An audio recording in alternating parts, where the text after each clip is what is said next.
What's up, everybody? Bandit here for another Taco Tuesday, where we give you a couple ideas about trucks, and then we continue this conversation down in the comments section like we do every week. So we're going to start something a little bit different this week, though, and we're going to talk about modifying vehicles some more. Now, Chad and I have been talking about the last couple weeks how we both kind of have the modification bug, if you will, where we kind of did a couple somewhat small modifications to our truck, and it's starting to catch on, and we're wanting to do more and more.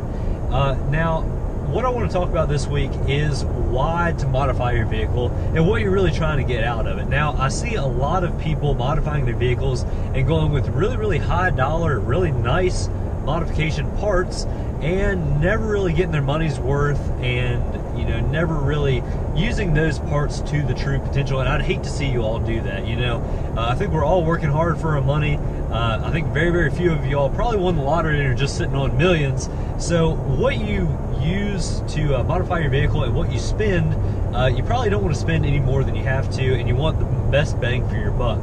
Now, to get started here, and before we talk about specific modifications, we need to talk about what you're really trying to accomplish with your vehicle. Now, I know overlanding is the new big thing, and everyone wants to be an overlander, and everything like that. The list goes on and on with that. But what are you really trying to accomplish, and what does overlanding mean to you? Now, to some people, overlanding simply means getting to the end of a Forest Service road, setting up camp for the weekend, and then driving back home. Never really conquering anything that really even needs four-wheel drive. To some people, like me and my friends, overlanding is a little bit more serious.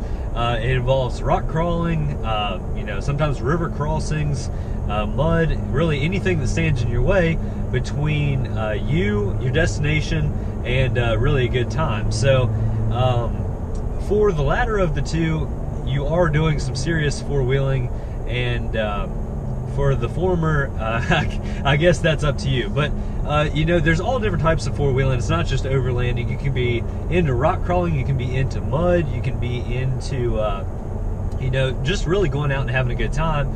And that kind of dictates where your build should go. Now, if you're always on at the beach or something like that, you probably aren't really interested in snow-rated tires. If you live up in Alaska, you probably don't care about clay and big mud bogs like we have down south. So being realistic with yourself and really how you're going to use your truck, that should really be number one. Now, we have kind of talked about this in the past, and there are some serious differences between the different trim levels of Tacomas and really all vehicles for that matter. Here, to simplify things, we'll talk about the Tacoma because that's, I'm sure, why a lot of y'all are here. But an SR5 is a great platform, and it allows you to get away from the dealership without spending a ton of money. Now, the Sport offers a couple visual upgrades as well as some physical ones as well. You do get a Sport Tune suspension.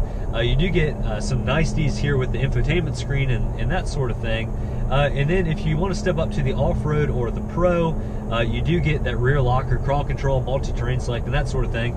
But if originally you did not get an off-road or a Pro, you're not really in the hole that much. There are a ton of aftermarket companies that allow you to get really whatever your wallet will allow you. If you didn't get an off-road or a Pro, you're not really, down that much. We've seen Chad start to modify his vehicle. He still has several other ideas. Now, I will say from the factory, the different shocks do ride drastically different, but if you're going to be going to an off-road use all the time, probably even these Bilstein 4600s won't cut it for you, and maybe the Foxes will, maybe not. Now, that brings us to another point. These modifications are made for different uses. Fox shocks are great, but they certainly shine more in certain terrain and certain uses than they do in others. Now, Fox and other racing shocks like King and that sort of thing, they are made for high-speed off-roading, and here on the East Coast, we really don't have a whole lot of that. We always talk about Baja and that sort of thing. I mean, certainly other states out west, when you're in the desert, you do have other options other than just straight Baja, the Baja Peninsula below California there in Mexico. But that is certainly one type of off-roading that we don't get to do a lot here. Now, I know I haven't talked about it a whole lot, but actually my last truck was set up to do that sort of thing, and it rode great on the road and everything, but it did cost a lot of money to get there, and I never really got my money out of it. So certainly, you know, be conscious of that, I guess is what I'm saying. You know, if you're never going to see mud, maybe shy away from a mud tire. You know, there are a lot of downsides to a mud tire, and you know, there's should be a lot more going into your decision making here than just simply what looks cool. And you know, again, I don't want to see any of y'all waste your money, so please be realistic with yourself when you are trying to decide here, and you know, start modifying your truck some more.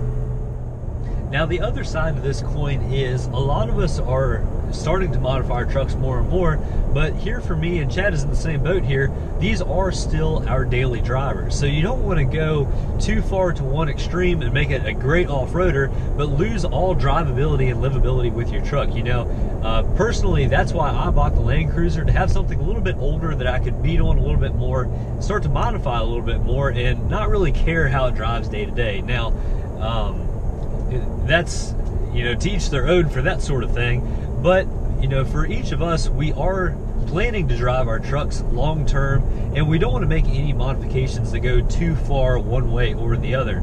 So, you know, big bumpers and that sort of thing certainly do look cool, but they also add a lot of weight and can start to impact your fuel economy, your stopping distance, your acceleration, and all like that. You know, it's really easy to bolt on a lot of things to your vehicle. It's a lot harder to increase your fuel mileage, say, or, you know, bump up your horsepower a lot. You know, Magnuson is just now starting to offer a supercharger for these trucks, but outside of that, you know, you can add a cold air intake, you can add an exhaust, you can add a lot of parts that will bolt on and increase horsepower, but how much of that really does increase enough that you're gonna really notice it?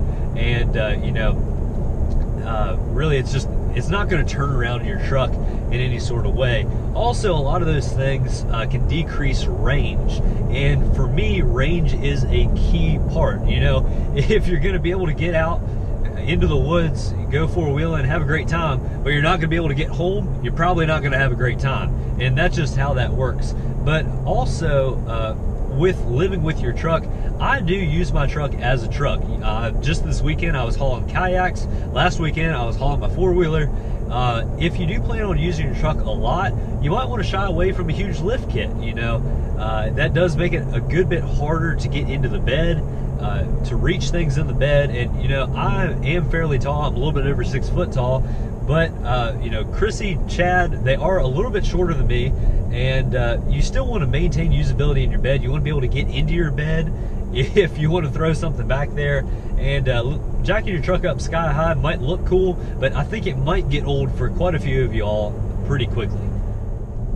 So really, this video boils down to a few short points that will carry forth with us into the rest of this video series. So A, what do you use your truck for on a daily basis? Is it your commuter car? Do you use it as a true truck? And you know, consider all of that in your current lifestyle. Also consider what you want in your future lifestyle. Why are you modifying your truck? What are you trying to achieve? And what really are you trying to better with your truck? Again, all these are really great trucks from the factory, but certainly there are some things that can be improved upon. The third thing here is, what is your budget, and really how much are you looking to spend, and how much are you, you know, comfortable with spending for the gain that you're going to potentially get. You know, again, we don't want to see anyone waste any money, and really that is kind of why we're helping you all with these choices. I have people asking me all the time, you know, hey, I really want to modify my truck, where should I start? And that's kind of a hard question for me to answer. You know, while I feel like I do have a pretty good relationship with you all, you know, we do talk with the comment section here, we talk over on Instagram, and you know, feel free to hit me up really however you have a question, but I don't know you all as well as you know me, and you know, that makes it hard for me to answer what you should do with your truck when I don't really know what you're trying to do with your truck. So you know, hopefully this will be a great and informative video series for you all, and you know, as always, please leave all your thoughts down there in the comment section. Let us know how we're doing. And thanks again for stopping in for another week of Taco Tuesday. So thank you all very much for watching. Have a fantastic week, everybody. We'll catch you next time.